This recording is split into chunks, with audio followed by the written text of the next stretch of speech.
25 वर्ष बाद आयोजित ये मंगलमय शिविर और इसके साथ अनायास ही संयुक्त अष्टांगिका महापर्व का आज समापन दिवस है। शिविर तो हमने और भी आयोजित किए। एक बहुत बड़ा शिविर सन 75 में गुरुदेव के सानिध्य में आयोजित हुआ था। जयपुर का 8वां शिक्षण प्रशिक्षण शिविर, वो भी हिंदुस्तान में अपने ढंग का एक था और उस समय तक हुए सब शिविरों में वो शिविर श्रेष्ठ घोषित किया गया था। इसमें अनेक विशेषताएं थी कि जिन पर अब हमारा इतना ध्यान नहीं रहा, पर 16 दिन के उस इतने बड़े अनुष्ठान में जो अर्थव्यवस्था है वो भी हमने इतनी सीमित रखी थी कि केवल हाड़ौती से ही हम ये अर्थव्यवस्था का आयोजन करेंगे। हाड़ौती के बाहर से जो भी अतिथि पधारेंगे उनसे हम शिविर के लिए कुछ भी स्वीकार नहीं करेंगे। और ये नीति हमारी बराबर चलती रही, काफ़ी सार्थक रही और सराही तो गई, पर लोगों को मन में पश्चाताप भी बहुत रहा। हम 16 दिन रहे और हमसे कुछ भी स्वीकार नहीं किया गया। लेकिन हमारा एक सिद्धांत उस समय ये निभ गया। दूसरे शिविर जितने भी हुए उनमें ये बात, इस सिद्धांत का निर्वाह नहीं हुआ। तो वो शिविर तो अपने आप में अभूतपूर्व था, क्योंकि शिक्षण प्रशिक्षण शिविर जिनका शायद आज 25वां नंबर होगा, उनमें गुरुदेव केवल एक शिविर में रहे थे जयपुर में। इसके बाद कोटा में उनका मंगलमय समागम मिला। फिर अन्यत्र किसी शिविर को ये सौभाग्य नहीं मिला और वो आयोजन भी काफ़ी कठिनाई से हो पाया। लेकिन जितनी लंबी कठिनाई चली, अवसर आने पर वो उतना ही सरल हो गया। और गुरुदेव ने स्वयं वहाँ बैठे बैठे ही, सोनगढ़ में बैठे बैठे ही ये घोषणा कर दी कि 8 दिन कोटा के, और हमको उस बात का पता नहीं। तब हमारे पास तार आया कि आपके 8 दिन स्वीकृत हो गए और आप कोटा बैठे हो। आज तक ऐसा किसी के साथ नहीं हुआ। लोग बसें लेकर आते हैं और तब बड़ी मुश्किल से स्वीकृति मिलती है। तब फिर हम तुरंत वहाँ पहुँचे। पूरे शिविर की गुरुदेव से प्रार्थना की, लेकिन 8 दिन हमको अवश्य मिल गए। और एक अतिशय ऐसा हुआ कि वो भी जून का महीना था, गर्मी का डर बहुत ज़्यादा था, लेकिन मौसम सुहावना हो गया।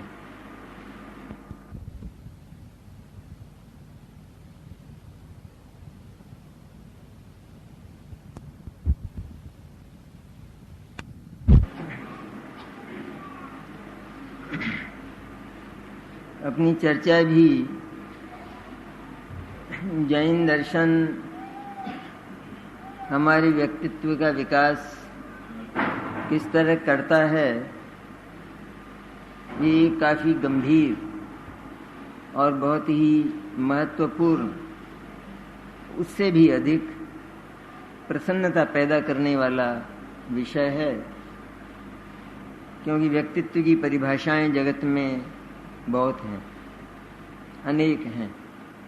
सबके लिए हम कहते हैं गांधी जी का अपना व्यक्तित्व था, जवाहरलाल जी का अपना व्यक्तित्व था, और आपस में कई बातों में पड़ती भी नहीं थी, झगड़ भी पड़ते थे, पर दोनों का अपना अपना।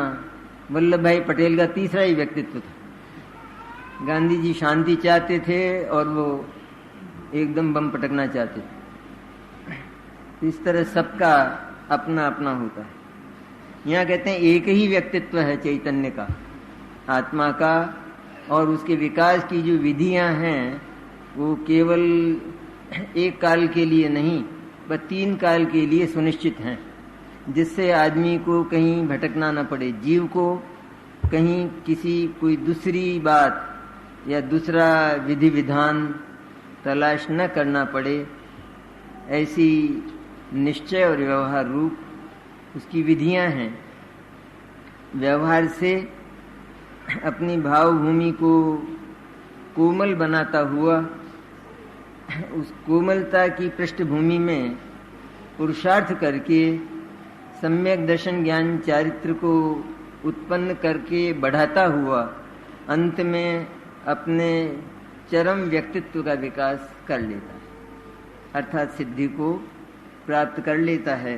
ऐसा बढ़िया विधान है।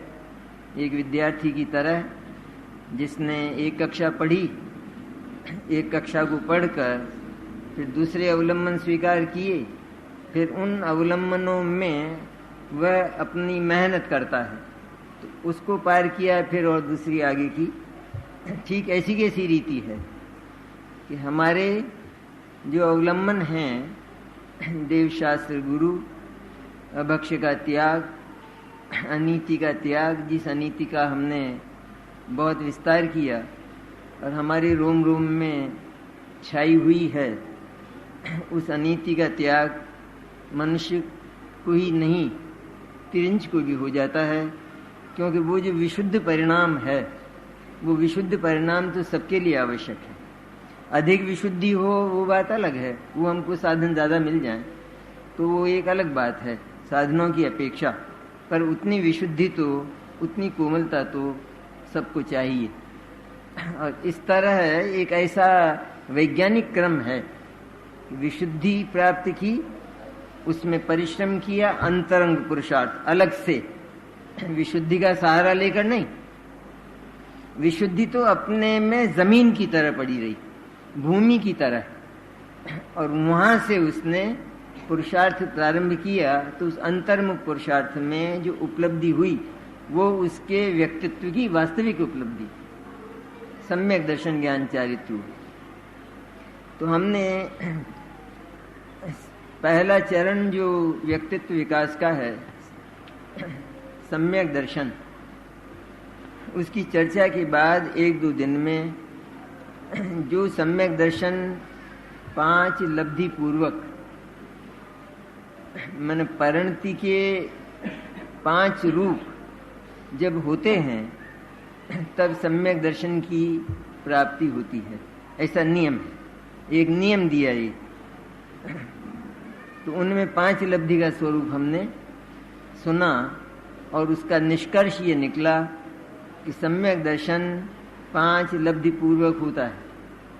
उसमें 4 लब्धियां तो सामान्य जनों को, अभव्य तक को, कि जिसको मुक्ति की योग्यता होगी ही नहीं और जो मुक्ति का पुरुषार्थ करेगा ही नहीं, और भव्य को भी, कि जो पुरुषार्थवंत है, भीतर से जिसको अपार उत्साह है, तो वो 5वीं लब्धि में प्रवेश करता है, करण लब्धि में, और तब नियम है कि वो सम्यक दर्शन और आत्मानुभूति को प्राप्त कर लेता है। करण लब्धि की चर्चा हमने की थी कि इन लब्धियों में मुख्य रूप से देशना में तो जो उपदेश मिला सदगुरु का, मैंने निर्मोही गुरु का, वो ख्याल में रखने की बात। सीधा कभी भी किसी को जिनवाणी से सम्यक दर्शन नहीं होता, चाहे वो कितना ही पढ़े। वो कहे कि मैं तो बस ये पढ़ता हूँ आचार्यों के वचन, मैं और लोगों की बात नहीं मानता। पर और लोग यदि जिनवाणी की भाषा में बोले तो तू माने कि नहीं माने? नहीं मानना चाहिए, तब तो ये सारा लोक व्यवहार ढह जाएगा। क्योंकि अपने यहाँ कोई उत्सव होता है तो उसमें व्यक्ति स्वयं न जाकर आमंत्रण के लिए किसी को भेजता है। पहले व्यास वगैरह जाते थे और वे अपनी भाषा में बोलते थे, अपनी भाषा में न्योता देकर आते थे और वो आमंत्रण स्वीकृत होता था। वो ये नहीं कहते थे कि वो खुद क्यों नहीं आए, क्योंकि खाना है ना, इसलिए उसकी बात मंजूर, और वह बात उन्हीं की मानी जाती थी। व्यास तो केवल संदेशवाहक और बोलने वाला होता है। इसी तरह यहाँ आचार्यों ने जो कहा, ठीक उन्हीं की वाणी में उस बात को समझकर और अपने भीतर से मोह को निर्मूल करके, दर्शन मोह को, मिथ्या दर्शन को निर्मूल करके और प्रत्यक्ष आत्मा की अनुभूति और उस आनंद का रसास्वादन करके कोई हमें तत्व का उपदेश देता है, तत्व का स्वरूप बताता है और उसमें भी मुख्य रूप से चैतन्य का स्वरूप और उसकी महिमा बताता है, तो हम क्यों न स्वीकार करेंगे? अवश्य ही स्वीकार करते रहे हैं जो विवेकी पुरुष हैं वे, और अनंत काल तक यही मार्ग रहेगा। इसलिए जिनवाणी का जो क्रम है, जो नंबर है, वो इस अपेक्षा से दूसरा है, पहला नहीं। पहला नंबर तो जिन्होंने जिनवाणी को साकार किया अपने भीतर, क्योंकि जिनवाणी का एकमात्र संपूर्ण जैन शासन, जिसको द्वादशांग कहते हैं, उस द्वादशांग का एकमात्र केंद्र आत्मानुभूति है। अब वो आत्मानुभूति जो कर चुका, उसने जैन शासन को पाया, तो उसकी बात नहीं सुनेंगे। वो चाहे कपड़े पहने हो अथवा उसने कपड़े उतार दिए हों, तो उससे कोई अंतर, क्योंकि यह विषय ज्ञान का है। चारित्र मुनिराजों को होता है, पर मुनिराज भी पात्र देखकर पहले उसे भले ही कहेंगे ये कि तुम जैनेश्वरी दीक्षा अंगीकार करो, क्योंकि वो जो गया है वो कौन सी भावना और कितना ऊंचा लक्ष्य लेकर गया है, इसका मुनिराज को पता नहीं है। इसलिए वे ऊंचाई से बात करते कि तुम जैनेश्वरी दीक्षा अंगीकार करो। तब ये प्रणाम करके बड़ी विनय से ये कहता है, भगवान इतनी तो मेरी शक्ति नहीं है, तो तुम जितना धारण कर सको उतना धारण करो। ये मुनिराज का उपदेश होता है।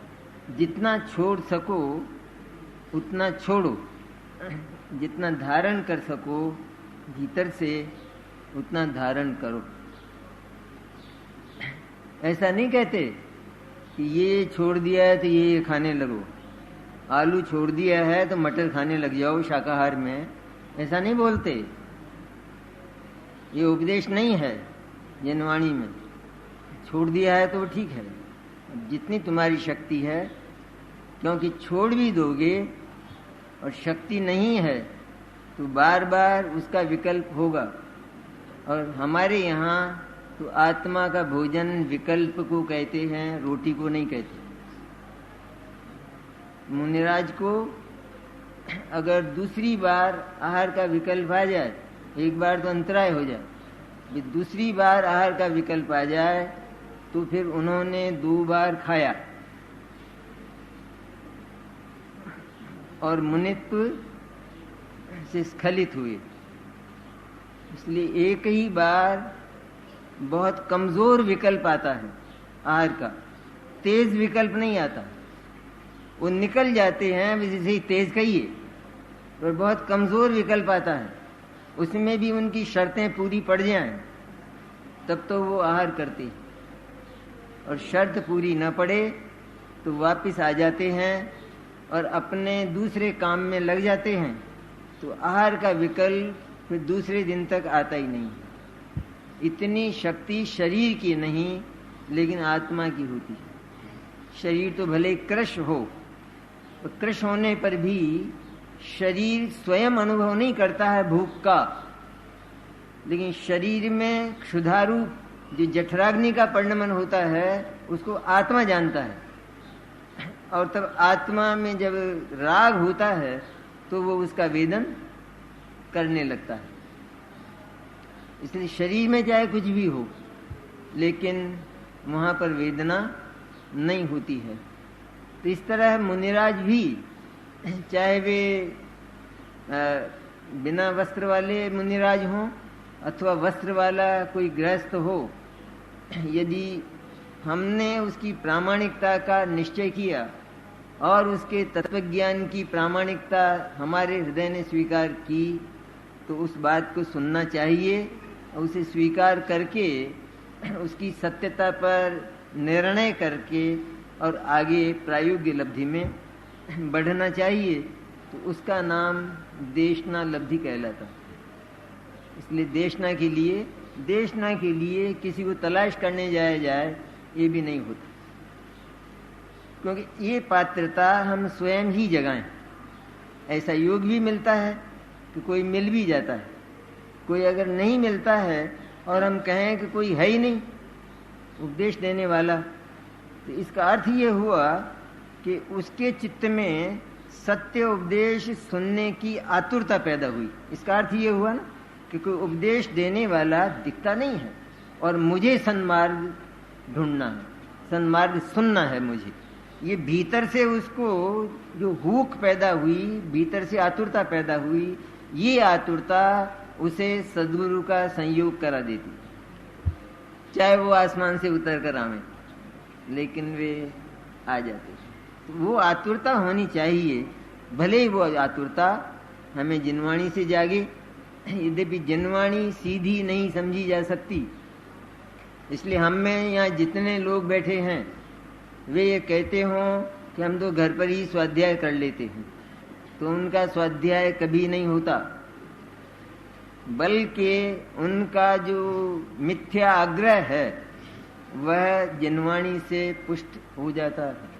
मिथ्या आग्रह, क्योंकि जिनवाणी में कथन अनेक प्रकार के मिलते हैं, तो जहाँ व्यवहार नय का कथन आता है वहाँ उनका मिथ्या आग्रह पुष्ट हो जाता है और निश्चय नय के कथन को वे गौण कर देते हैं कि ये बात तो निश्चय की है और वो अपने पास है ही नहीं अभी, इसलिए तो निश्चय नय की बात। ऐसा कहकर वे उसे बहुत हल्का करते हैं और उसको सिर पर रखे बिना, उत्कृष्टता दिए बिना उपलब्धि नहीं हो सकती। और ये रहस्य गुरु के बिना खुलता नहीं है। इसलिए जैसी लोक रीति है वैसी ही यह लोकोत्तर पद्धति है। तो 5 लब्धियों में जब करण लब्धि पूर्वक सम्यक दर्शन हुआ तो उसी समय आत्मानुभूति होती है। श्रद्धा और ज्ञान ये दोनों एक साथ पूरे होते हैं। पूरे होते हैं माने केवल ज्ञान होता है वो बात नहीं कहते, लेकिन ये जितना ज्ञान है अपने पास, ज्ञान का जितना विकास है वो सारा का सारा भेद विज्ञान की शक्ति के कारण सम्यक ज्ञान हो गया। सम्यक ज्ञान आत्मानुभूति पूर्वक हुआ। उस आत्मानुभूति में जिस समय ये जाना गया, ध्यान से सुनने की बात, जिस समय अत्यंत निकट से उस ज्ञान ने अर्थात उपयोग ने आत्मा को विषय बनाया और आत्मा के प्रति दृढ़ता से एकाग्र हो गया। जैसे एक बाण चलाने वाला अपने लक्ष्य के प्रति एकाग्र होता है, ठीक वैसा इसी तरह यह उसी शुद्धात्मा के प्रति ज्ञान में एकाग्र हुआ और उस एकाग्रता में जो शुद्धात्मा की अनुभूति हुई तो वो उस ज्ञान में ये पता चला कि आत्मा क्या है और इस आत्मा के भीतर क्या भरा है। क्योंकि उसी समय जो अनुभूति का फल है आनंद, वह भी प्रकट हुआ, और वो आनंद आत्मा में जितने कुछ गुण और शक्तियां भरी हैं उनका एक निचोड़ ठंडाई की तरह वो उसके स्वाद में आता है। तो पूरा का पूरा आत्मा स्वाद में आया नहीं। एक गुण का स्वाद आवे तो संतुष्ट हो जाएगा, दो का आ जाए तो वह तो पूरे आत्मा का वेदन करना चाहता है, क्योंकि उसमें जो भरा है वह संपूर्ण मिलना चाहिए। इसलिए इसको, ये जो ज्ञान है, ये ज्ञान केवल ज्ञान का अंश है, ये ज्ञान विस्फोटक ज्ञान है। इतना सा, सिर्फ इतना सा ज्ञान कि दाल अलग है और छिलका अलग है, ये विस्फोटक ज्ञान है। शेष सारे ज्ञान चंबल में बहाने लायक हैं, उनसे कोई सिद्धि न स्व की होती है और न पर की होती है। यदि केवल वही हो तो वो समूल सपाट मिथ्या ज्ञान है, झूठा। उससे जरा भी आत्मा का एक चरण आगे बढ़ता नहीं है, और आत्मा का वह पुरुषार्थ, आत्मा का कर्म नहीं। जो उसे अपना कर्म मानता है वो तो महाअज्ञानी है। ये करना तो कर्तव्य तो है, तो सही कहता तो है मुंह से तो सम्यक दृष्टि भी कहते हैं। कोई परिवार का पालन करना, व्यवसाय करना और करना, बच्चों का शादी विवाह करना, ये भी तो कर्तव्य होता है ना। ऐसे सम्यक दृष्टि भी बोलते हैं, लेकिन जैसा बोला जाता है वैसा ही लोक में माना जाता हो, ऐसी रीति नहीं। कुछ बोला जाता है शिष्टाचारवश, विनयवश, सम्मान के वश, और माना कुछ और जाता है, और उसमें कोई बेईमानी नहीं मानी जाती, बल्कि वो विनय की कोटि में और सदाचार की कोटि में गर्भित होता है। ये व्यवहारने की रीतियां इस तरह की हैं। निश्चय नहीं तो केवल एक बात कहता है कि तुम चैतन्य हो और निरंतर उसी का अनुभव करो, करने लायक है।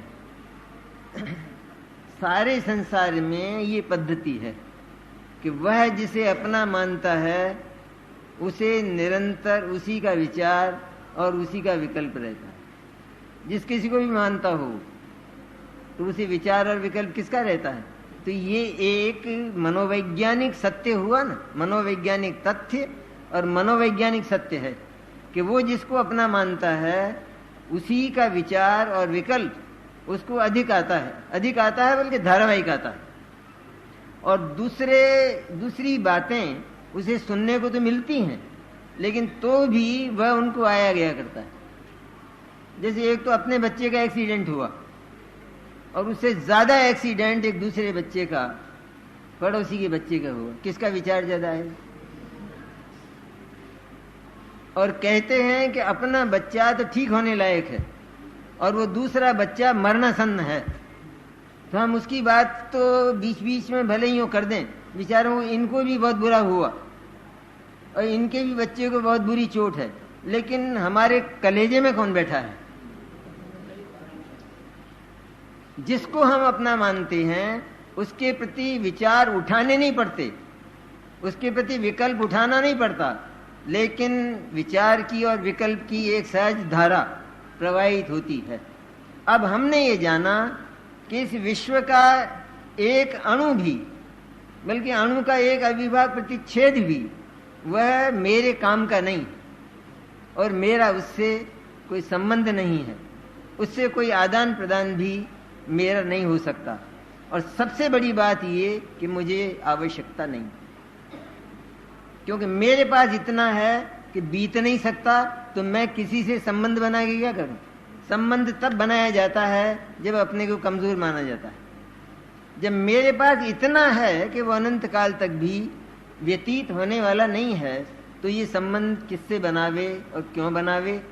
और संबंध कुदरत इनकार करती कि यहाँ किसी के संबंध की बात बिल्कुल झूठ है, क्योंकि संबंध का अर्थ पराश्रय है, परावलंबन है, पराधीनता है, कमजोरी है। और जैन दर्शन तो स्वाधीनता और मुक्ति का समर्थक है। इसलिए चैतन्य की बात हम क्यों करते हैं, उसका स्पष्टीकरण चलता है कि हम उसी की बात क्यों कहते हैं आचार्य, कि एक केवल उसी का स्मरण, उसी का चिंतन और उसी का अनुभव करो। अनुभव जब नहीं होता रहता है तो उसी की चिंतन धारा भीतर, उसी की विकल्प धारा भीतर चलती रहे, दूसरे विकल्प और दूसरा चिंतन ऊपर रहे। जैसे उस पड़ोसी के लड़के का, वो ऊपर ही है, वो भीतर नहीं है। तो यही स्थिति सम्यक दृष्टियों की और ज्ञानियों की होती है। और जैसे हम उस बालक को भीतर से अपना मानते हैं, हमें अत्यंत प्रिय लगता है, तो उसके लिए धारावाहिक चिंतन धारा हमें बनानी नहीं पड़ती, लेकिन वो बनती है। इसी तरह जिसने चैतन्य को इस विश्व का सर्वोत्कृष्ट तत्व माना, तो उसकी चिंतन धारा स्वाभाविक सहज अविराम बन जाती है, वो बनानी नहीं पड़ती। जो बनाता है कि एक बार तो 6 बजे सामायिक करना, एक बार 12 बजे करना, और एक बार शाम को 6 बजे करना, और बीच के कितने घंटे रहे कि वो सब दूसरे काम के लिए समर्पित है। वो कभी भी मोक्ष नहीं जाएगा, क्योंकि उसने बीच में जो गैप दिया है, जो अंतर दिया है, उसका अर्थ यह है कि उसने अभी चैतन्य को सर्वोत्कृष्ट पद पर स्थापित नहीं किया। अगर वह सर्वोत्कृष्ट होता तो उसकी चिंतन धारा बीच में ब्रेक नहीं पाती। और ब्रेक के लिए स्वयं आचार्य भी इनकार करते हैं कि वैसे तो आत्मानुभव के लिए जैसे हमने सुना तो तुरंत यहीं इसी समय वो अनुभूति हो जाना चाहिए।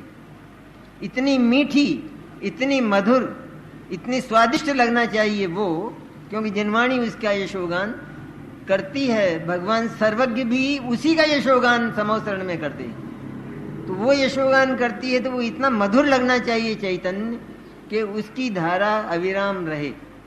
तो वो अविराम यहाँ 1 मिनट में हो जाए, 2 मिनट में हो जाए, 3 मिनट में हो जाए, 48 मिनट में हो जाए। और फिर आचार्य ने ये कहा कि अगर इतने थोड़े समय में ना हो तो 6 महीने में तो अवश्य हो जाएगी। 6 महीने अविराम चले, लेकिन बीच में ब्रेक ना हो। बीच में ब्रेक हो जाए तो इसका अर्थ यह है कि उसको आत्मा से अधिक कोई दूसरा प्रिय लगने लग गया, तब उसको दूसरा पदार्थ आत्मा से बढ़कर ख्याल में आने लगा। तो चले भले ही अन्य विकल्प इत्यादि, खाना पीना इत्यादि तो चलता रहता है, लेकिन ये चलते हुए भी जो हॉस्पिटल में पड़ा हुआ बच्चा है उसकी चिंता तो अविराम रहती है एक क्षण के लिए भी। तो वो खाते हुए भी नहीं खाता, पीते हुए भी नहीं पीता, सोते हुए भी नहीं सोता। और ये बात यथार्थ है। यही स्थिति ज्ञानियों की होती है। बहुत काम करते हुए दिखाई देते हैं, लेकिन उनका अंतर कुछ और ही प्रकार का, जगत से अलग प्रकार का होता है। ये उपलब्धि 5 लब्धियों में करण लब्धि पूर्वक सम्यक दर्शन होने पर होती है। और उसमें आत्मा का पहला रसास्वादन, जितना कुछ आत्मा में भरा है उन सब का स्वाद आता है। स्वाद चाहते हैं ना हम, स्वाद के बिना जाएंगे किसी चीज के पास? स्वाद नहीं आवे, आनंद नहीं आवे। तो इसलिए आचार्य ने कहा वहां स्वाद भी है, वहां आनंद भी है, लेकिन ऐसा नहीं है बादाम के हलवे जैसा, दाल के हलवे जैसा। ऐसा है कि जैसा जगत में कहीं नहीं है, बस यूं समझना। हम पूछे कैसा है तो उसका उत्तर नहीं है, तो वो तो बहुत बढ़िया होता है। वो तो कि साहब ये नहीं समझ में आती है। बढ़िया वाली बात तो तारतम्य वाली और कंपैरिजन वाली होती है। अजी ऐसा होता है, क्या कहें यूं, तो वाणी चुप हो गई ना। क्या कहें उसके लिए, ऐसा आता है। लेकिन इस बात से वो झट समझ में आ जाता है। ये जितना कुछ तुम्हें दिखाई देता है और जिनका स्वाद तुम लेते हो 5 इंद्रियों के विषयों का, ये इस स्वाद से तो तुम निकट से परिचित हो। तो ये जो स्वाद है इससे बिल्कुल विलक्षण जाति का स्वाद वह होता है। इससे उस स्वाद का एक आइडिया बन जाता है।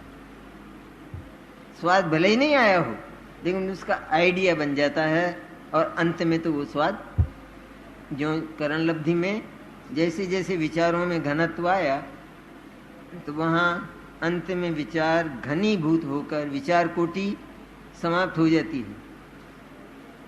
विकल्प कोटि वो विशुद्धता है जो शुभ भाव भूमि जिसकी अपन चर्चा करते रहे कि जिसका बना रहना आवश्यक है। पाप परिणाम आ जाए तो फिर ये वापस गिर जाएगा, इसलिए वो भाव भूमि तो आवश्यक है, वो बनी रहती है। बस इसको उसका सहारा नहीं है, उसका सहारा चाहता भी नहीं है, इसलिए वह हे कोटि और गे कोटि में कही जाती है। यहाँ तक कि ये तत्व विचार जो श्रेणी है उसको समाप्त करके कार्य के प्रति आतुर रहता है।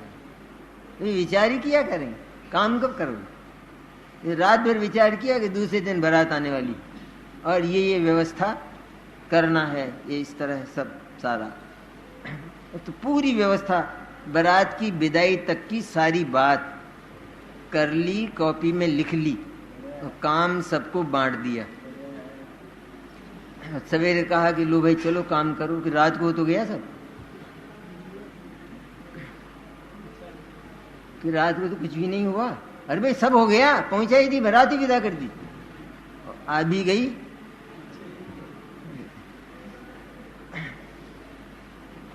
लेकिन ऐसा होता नहीं है, कोई भी समझदार आज तक ऐसा हुआ नहीं।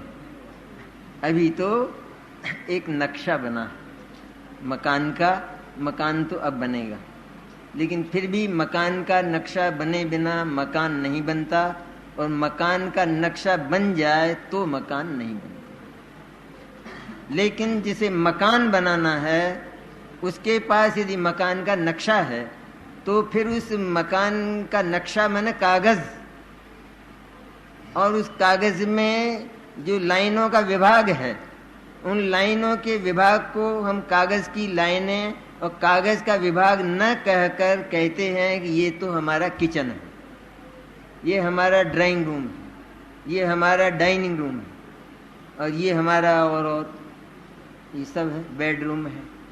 उस कागज में कितना झूठ बोलते हैं, ये झूठ नहीं बोलते, इसका नाम व्यवहार न है। वो व्यवहार न कागज में नहीं है, आत्मा में होना चाहिए, क्योंकि वो तो चलते ही रहते हैं रोजाना ही।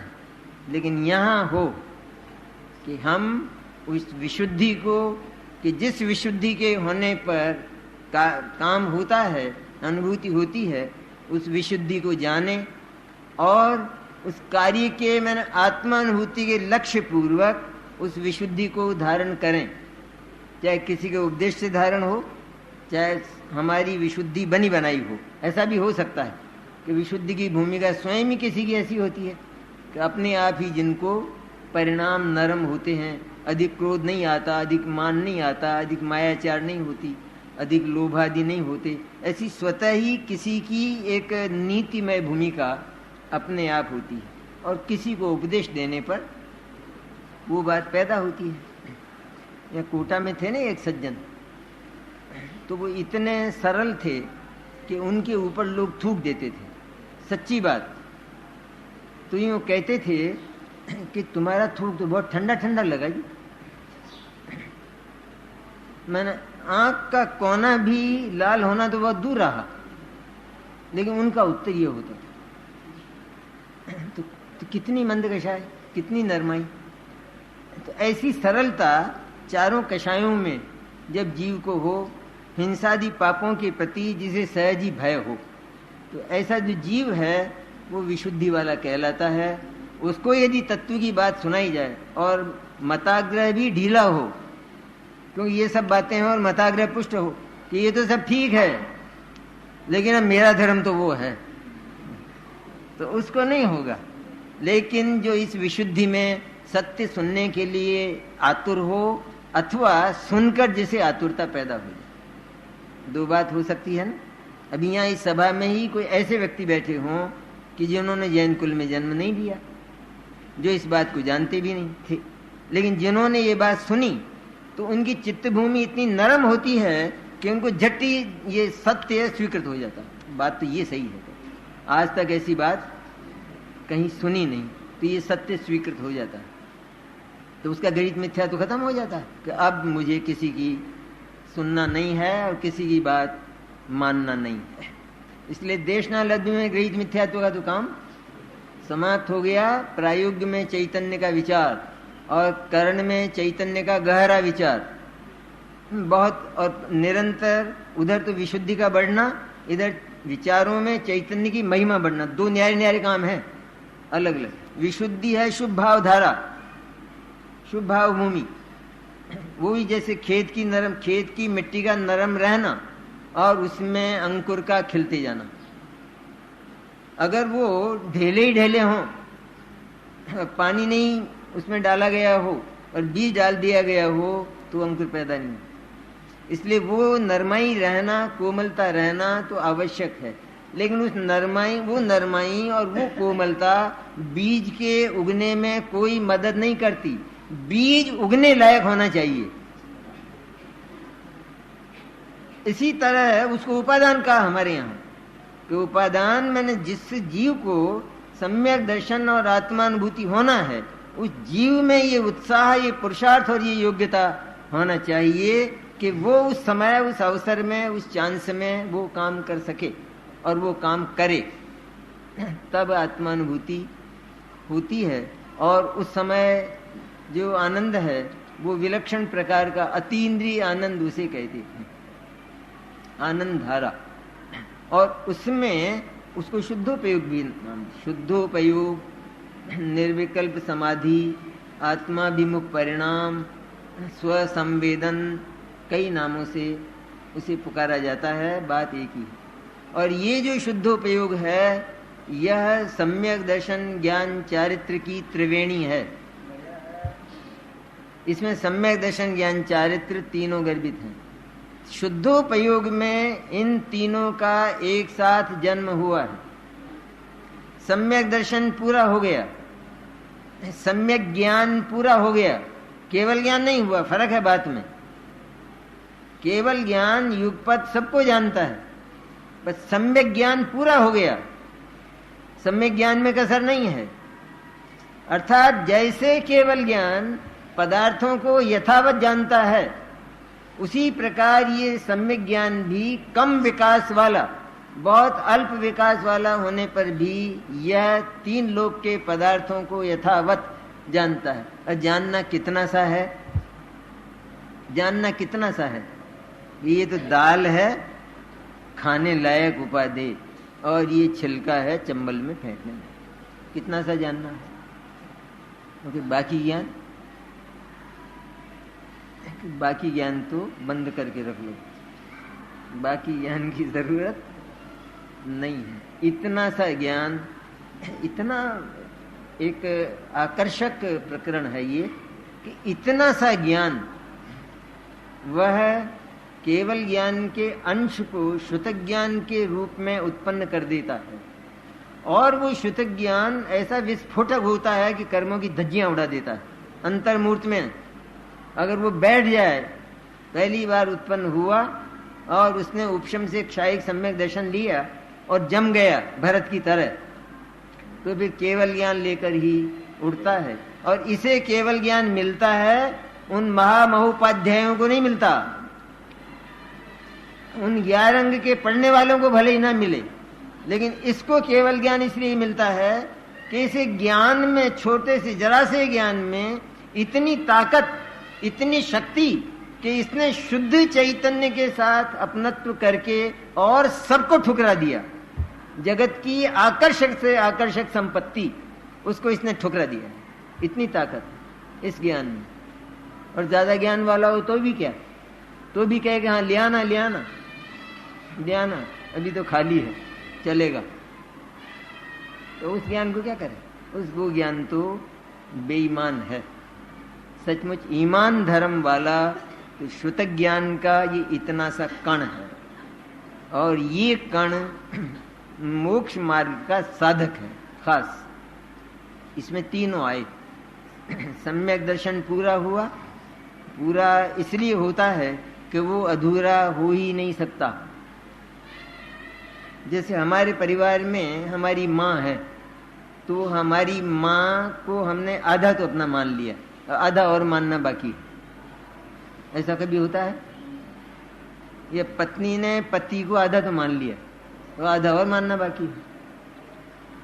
क्योंकि ऐसा तो होता नहीं है। होता हो तो करके बता दो, किसी को कह देना कि ये अभी मेरी आधी है पत्नी और माँ। तो ऐसा नहीं होता है, क्योंकि जो ममत्व है वो चाहे मिथ्या हो चाहे सम्यक हो। ममत्व मैंने श्रद्धा गुण की पर्याय, उसकी दो पर्याय, एक मिथ्या रूप एक सम्यक रूप। जो मिथ्या रूप है उसको मिथ्या दर्शन कहते हैं, जो सम्यक रूप है उसको सम्यक दर्शन कहते हैं। मिथ्या दर्शन की पर्याय भी जिस पदार्थ के साथ अपनत्व करती है तो वह उसको अपना पूरा आत्मा मानती है, पूरा। इस तरह उसके तो विषय बदलते रहते, क्योंकि जगत बहुत है ना, पदार्थ बहुत है। प्रथम तो अपनी पर्याय से ही निमटता नहीं, अपनी पर्याय भी विविध अनेक प्रकार की, तो इसलिए पर्याय में अपनत्व कर लेता है किसी भी पर्याय। यहाँ तो मोक्ष की पर्याय में भी ममत्व की इजाजत नहीं है, और कितनी क्या बात है। इसलिए यहाँ तो विषय बहुत है तो वो बदलता रहता है। उधर सम्यक दर्शन में केवल एक ही विषय है, चैतन्य। तो चैतन्य पर जहाँ प्रतीति हुई, श्रद्धा हुई, विश्वास हुआ, अहम हुआ, खास तौर से यही मैं हूं, ये जो वृत्ति है, इस वृत्ति का नाम है सम्यक दर्शन। ये वृत्ति यद्यपि जानती नहीं है, नहीं जानती तो भी इस वृत्ति में ये होता है यही मैं हूं, क्योंकि ज्ञान ने पहले ये सारा काम कर लिया है कि आत्मा का स्वरूप ये होता है, आत्मा इस प्रकार का होता है। ये जाना ना उसने जाना, और इधर सम्यक दर्शन ने चैतन्य में अपना चरण स्थापित कर दिया, तो इसलिए वह 100% होता है, पूरा होता है। एक शोभसम सम्यक की बात कहते हैं तो उसमें थोड़ा दोष लगता है, तो भी आत्मानुभूति में कोई अंतर नहीं पड़ता, क्योंकि अब वो करना योग की बात है। वो प्रकृति उदय रूप है, बंध रूप नहीं, अर्थात उसका उदय होता है तो थोड़ी सी मलिनता, जरा सी मलिनता उसमें रहती है, लेकिन उससे सम्यक दर्शन को नुकसान नहीं होता।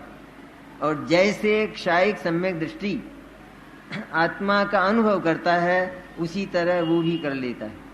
ये शक्कर खाते हैं ना अपन, उसमें मैल रहता है नहीं, तो मैल को छांट छांट के कौन खाता है? नहीं खाता। तो कोई बीमारी हुई? बीमारी भी नहीं। तो क्या है मतलब कि वो जो मैल है, वो मैल किंचित नुकसान तो करता होगा, लेकिन ऐसा नुकसान नहीं करता कि स्वास्थ्य खराब हो जाए, इसलिए उससे आगे नुकसान नहीं बढ़ता है कुछ। उदाहरण समझ में आता है? मैल है तो वो कभी कोई धातु नहीं बनाएगा, लेकिन वह इतना नुकसान भी नहीं करता कि स्वास्थ्य खराब हो जाए। किसी का हो जाता हो, वर्जित हो, वो मत लेना, इसमें डॉक्टर ने इनकार कर रखा हो। पर जो अच्छे भले हैं उनकी बात करता हूँ, उनको तो रोजाना मीठा चाहिए। तो इतना होने पर भी तो वो मैल है, तो वो मैल आगे मैल को पैदा नहीं करता नए को, लेकिन वो वहीं शमित होकर रह जाता है। इस तरह क्षोभसम सम्यक्त में ये बात होती है। वो तो बीच में बात आ गई इसलिए कह दी गई है। पर तीनों ही प्रकार के सम्यक, वो तीन नाम तो कर्म की अपेक्षा हैं, और जो परिणति है वास्तव में सम्यक दर्शन और सम्यक ज्ञान की, उसकी ओर से आत्मा की प्रतीति और आत्माभिमुख परिणाम, ये नाम है उसका, तीनों का ही, तीनों ही सम्यक दर्शन का नाम इस प्रकार का है। इस तरह जब पहली बार सारे विश्व से पृथक होकर केवल अकेले उस चैतन्य का, कि जो सचमुच एकमात्र उस सुख से ही बना हुआ है, आनंद से ही, जैसे मिश्री मिठास से ही बनी होती है, इस तरह वो ज्ञान और आनंद जैसी अनंत शक्तियों का ही बना हुआ पदार्थ है। उसमें राग द्वेष का नाम निशान भी नहीं है, क्योंकि उसमें अगर राग द्वेष भी हों और वो उसकी निर्मल शक्तियां भी हों, तो वो जो स्वाद है वो हमेशा मिश्र हो जाएगा, मैंने शुद्ध स्वाद तो कभी आएगा ही नहीं। इसलिए जो द्रव्य रूप चैतन्य है, सत्ता रूप चैतन्य, उस सत्ता रूप चैतन्य में कभी भी विकार नहीं होता। हम अपनी ज्ञान और श्रद्धा पर्याय के द्वारा जब उसके संबंध में भ्रम करते हैं तो उसमें भ्रम भी नहीं जाता, लेकिन हमारी पर्याय में भ्रम हो जाने के कारण उसका स्वाद नहीं आता, क्योंकि हम वहां से हट जाते। स्वाद तो तब आवे कि जब ज्ञान लेता है ना स्वाद को, तो ज्ञान उसके निकट जाए और उससे स्पर्श करे, लेकिन उसके साथ एक में एक भी ना हो जाए और उससे दूर भी ना रहे थोड़ा भी, ये दशा हो, तब आत्मानुभूति होती है। जैसे हम पानी पीते हैं तो उसमें क्या स्थिति होती है कि पानी का जो गिलास है उससे हम अपना मुंह छू लेते हैं, ये करते हैं, लेकिन गिलास में धस तो नहीं जाते एक बार। और अगर उस गिलास से थोड़ा सा मुंह दूर रहे एक सूत, तो पानी पी लेंगे? नहीं, यूं पी लेंगे, वो छोड़ देना, वो कोई शिष्टाचार का लक्षण नहीं है, लेकिन वो रीति है उसकी। तो थोड़ा भी दूर रहे तो वो नहीं हो सकेगा, और अगर वो उसमें धसना चाहे, एक में एक होना चाहे, तो वो भी संभव नहीं हो। इसलिए होता क्या है सम्यक दर्शन और आत्मानुभूति में कि वो जो ज्ञान की पर्याय है वो एकदम उसी चैतन्य के सन्मुख एकाग्र हो जाती है, बल्कि यूं कहना चाहिए कि उसके साथ एक में एक, पर एक में एक मैंने कैसा, जैसे पानी पीने की दशा, तो उसके सन्मुख होती है। पर्याय वो कोई द्रव्य में प्रविष्ट हो जाती हो, ऐसा कभी नहीं होता।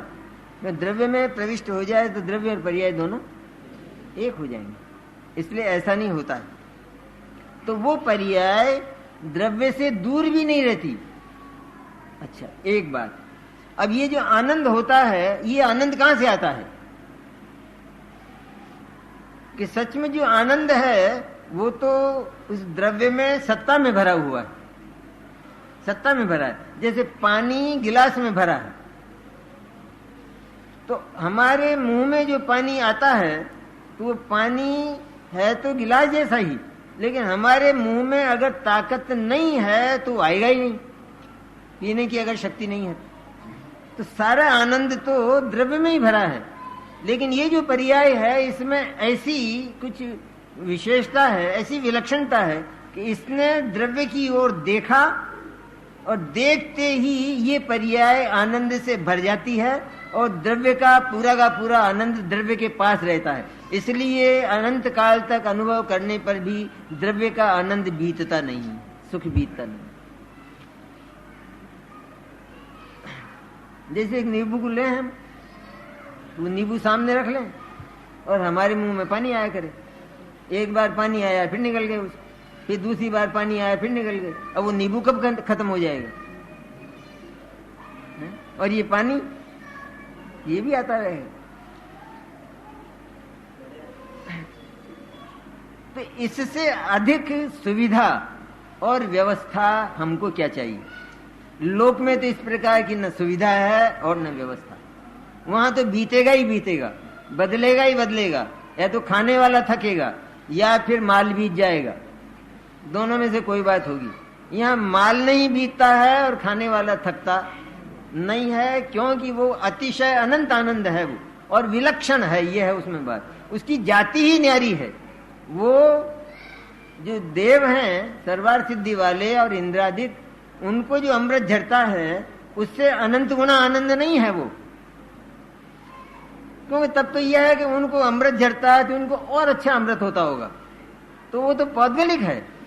और ये आनंद पौद्गलिक ना होकर ये अमूर्त आनंद होता है, इसीलिए इसको अतीन्द्रिय कहा कि ये इंद्रियों के माध्यम से, इंद्रियों में आसक्त होने से वो आनंद भी होता तो आत्मा के भीतर ही पैदा है, पर उसमें इंद्रियों का माध्यम होने से ये बताने के लिए कि वो सच्चा आनंद नहीं है, उसको इंद्रियानंद कहा। इंद्रिय का नहीं होता आनंद, क्यों? इंद्रियां तो खून वाली हैं, हड्डियों वाली हैं, इनमें कहाँ आनंद धरा है। लेकिन इंद्रियानंद, और न स्वयं इंद्रियों को आनंद होता है, न आत्मा को इंद्रियों में से आनंद मिलता है, लेकिन इंद्रियों को विषय बनाने पर, उनके साथ आसक्त होने पर, आसक्ति भी आत्मा के भीतर ही भीतर इतना जब होता है तो वहां पर एक आनंद जैसी स्थिति पैदा होती है। वो कृत्रिम और झूठा आनंद है, और वह भी, लेकिन उसका विषय इंद्रियां हैं, इसलिए उसको इंद्रियानंद कहते हैं। जैसे एक व्यक्ति के लिए कहते हैं कि यह सितार से गाता है। बोलो सितार से गाता है तो क्या मतलब है? और सितार ना हो तो गा ही नहीं सकता है। इस तरह यह इंद्रियों से भोगता है, इंद्रियों से जानता है, कि इंद्रियों से जानता है। और इंद्रियां ना हो तो ये नहीं जानता, और इंद्रियां हो तो जानने लगता है, लेकिन फिर भी इंद्रियों से सीधा जानता है। ये बात बिल्कुल झूठ है, क्योंकि इंद्रियों को जानना आता ही नहीं, जड़ में जानना नहीं होता है। इसलिए ये चैतन्य अतीन्द्रिय आनंद वाला कहलाता है, क्योंकि वहां इंद्रियां नहीं है, इंद्रियों का आलम्बन नहीं है, मन का आलम्बन नहीं है। सीधा जो ज्ञान का उपयोग है, ज्ञान है, शुद्ध ज्ञान, वो आत्मा के साथ, चैतन्य के साथ संपर्क करता है। बीच में कोई नहीं होता। बीच में कोई होता है तो उसको माध्यम कहते हैं, निमित्त कहते हैं, परावलंबन कहते हैं। वो फिर इंद्रिय ज्ञान की कोटि में चला जाएगा। ऐसा अतीन्द्रिय और विलक्षण आनंद और उसे निर्विकल्प दशा कहती है। निर्विकल्प दशा माने वहां पर विचार नहीं रहता। एक बात तो ये। दूसरा निर्विकल्प क्या है कि विकल्प माने राग तो वहां पर रहता है, लेकिन आत्मा केवल चैतन्य तत्व के सन्मुख होने से उसको विकल्प की ओर एकाग्रता नहीं होती। विकल्प की ओर दिशा न होने से उसको विकल्प का ज्ञान नहीं होता। इसलिए उस दशा को निर्विकल्प कहते हैं। न उस निर्विकल्प दशा में राग की तरंग है और न वहां पर ज्ञान की तरंग है, पर ज्ञान घन होकर चैतन्य का रस पीने लग गया है। उसे स्वसंवेदन कहते हैं, और उसका फल आनंद है। उस स्वसंवेदन स्वयं आनंद नहीं है, क्योंकि वो तो ज्ञान की दशा है। अब वो दूसरी कक्षा, क्योंकि सारे के सारे एक ही परिवार के हैं ना, और आनंदोत्सव मनाया जा रहा है, इसलिए सब में प्रसन्नता होती है। तो इधर ज्ञान में भी उल्लास हुआ, तो उधर अन्य दूसरे गुणों में भी उत्साह होता है, और सारे ही गुणों का निचोड़ वो उस ज्ञान में, अनुभव में आता है, उसको आनंद कहते हैं। उस समय जो चारित्र का अंश प्रकट होता है, चारित्र मैंने जो राग टूटा, राग मैंने तरल दशा, और पराश्रित दशा मैंने आचरण जो दूसरे के सन्मुख होता है अन्य पदार्थ के, तो वो जो आत्मा के कदम हैं उसमें से कुछ थोड़े अंश आत्मा की ओर झुक जाते, तो उतनी वीतराग दशा प्रकट होती है, और उस वीतराग दशा का फल सुख और शांति होती है। तो वीतराग दशा अलग गुण, वो चारित्र की पर्याय है, उसे कहते हैं स्थिरता और लीनता। उधर ज्ञान ने तो केवल आत्मा को के प्रति एकाग्रता की, ये तो हुआ ज्ञान का काम। उस ज्ञान के साथ ही चारित्र ने स्थिरता अर्थात लीनता की उसमें, चैतन्य में, तो उसका फल हुआ शांति और सुख। वो जो शांति और सुख प्रकट हुआ उस आनंद की अनुभूति के समय, तो वो हमेशा रहता है, वो वीतराग है। और उसके साथ में जो राग बचा है वो भी रहता है। इस प्रकार जब तक राग का पूरा नाश नहीं होता तब तक मिश्र दशा चलती रहती है, अर्थात कुछ सुख और कुछ दुख। जितना राग है उतना दुख, और जितना राग का नाश होकर आत्मा में लीनता बढ़ी, वो लीनता स्थायी होती है, नींद में भी रहती है और जागते में भी रहती है। आत्मा की अनुभूति हो तब भी रहती है, आत्मा की अनुभूति ना हो तब भी रहती है। और आत्मा की अनुभूति के समय जो आनंद होता है वो सारे गुणों का मिश्र होता है, उसमें सुख भी शामिल होता है। इसलिए उसे विशिष्ट आनंद कहते हैं। थोड़ा अंतर है, ज्यादा अंतर नहीं है। आगम में उस आनंद को भी सुख की पर्याय के नाम से कहा गया कि उस समय आत्मा से तृप्त तुझको जो सुख मिलेगा उस सुख को तू ही भोगेगा, तू स्वयं उस सुख को भोगेगा, अन्य कोई वहां पर भोगने वाला नहीं। इतनी गारंटी दी है और ये सारा का सारा बुद्धि पूर्वक होता है। मैंने उसको लगता है कि मैं आनंद पी रहा हूं, ऐसा लगता है। और आनंद की ओर लक्ष्य न होने पर भी सचमुच तो केवल चैतन्य की ओर लक्ष्य होता है। चैतन्य की ओर लक्ष्य होता है तो इधर पर्याय में आनंद का आविर्भाव होता है। हमारा ध्यान कहाँ रहता है खाने के समय? स्वाद पर या ग्रास पर? आज तक सोचा ही नहीं, खाते तो रोज है। कहां पर रहता है? स्वाद पर। करके देखना, आज देखना करके। स्वाद पर रहता है या ग्रास पर रहता है? स्वाद पर क्यों रहेगा? जब ग्रास पर रहने से स्वाद अपने आप उत्पन्न होता है तो स्वाद पर क्यों रहना चाहिए? एक बात तो ये। दूसरा, स्वाद पर हमारा अगर लक्ष्य गया, ध्यान गया, इसका अर्थ यह है कि स्वाद में कुछ कमी है। ग्रास पर लक्ष्य रहता है तो अपने आप स्वाद उत्पन्न होता है।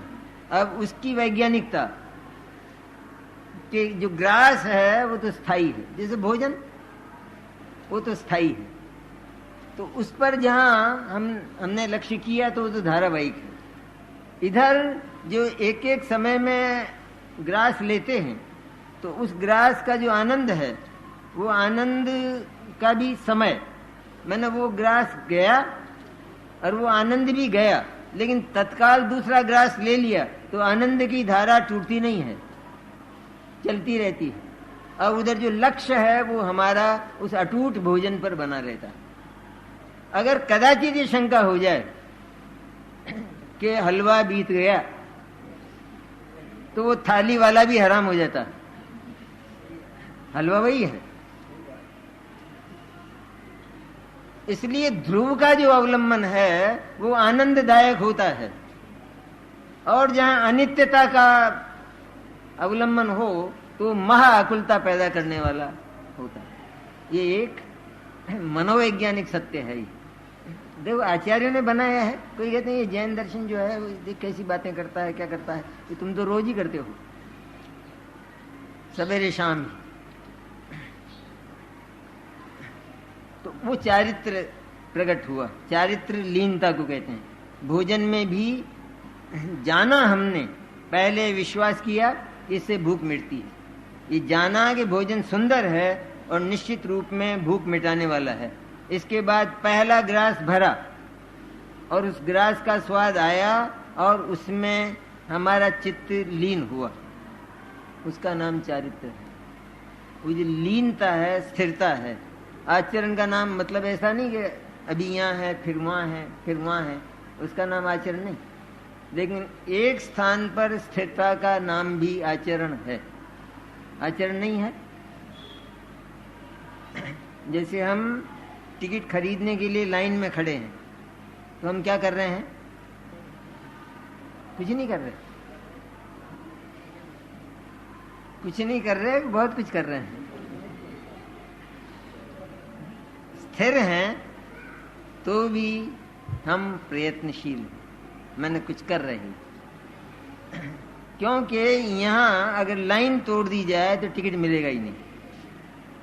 इसलिए वो जो आचरण है वो स्थिरता रूप होता है। स्थिरता हो तभी सुख की और आनंद की अनुभूति होती है, क्योंकि चंचलता में वो अनुभूति नहीं होती। तो दो बात अपने पास हुई कि शुद्धोपयोग के समय तो विशेष आनंद का स्वाद होता है, और उस समय जो चारित्र वितराग भाव भी नाम है, वो जो उत्पन्न हुआ और उसको कहते हैं स्थिरता।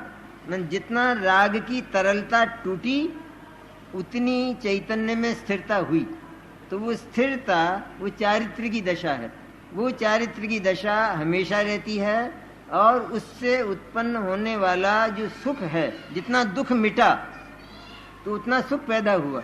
यहाँ केवल मिटने की नहीं है बात कि दुख मिट गया, मिट नहीं गया, बल्कि उसके साथ में दूसरी पर्याय जो शुद्ध पर्याय है सुख की, वो पैदा हुई।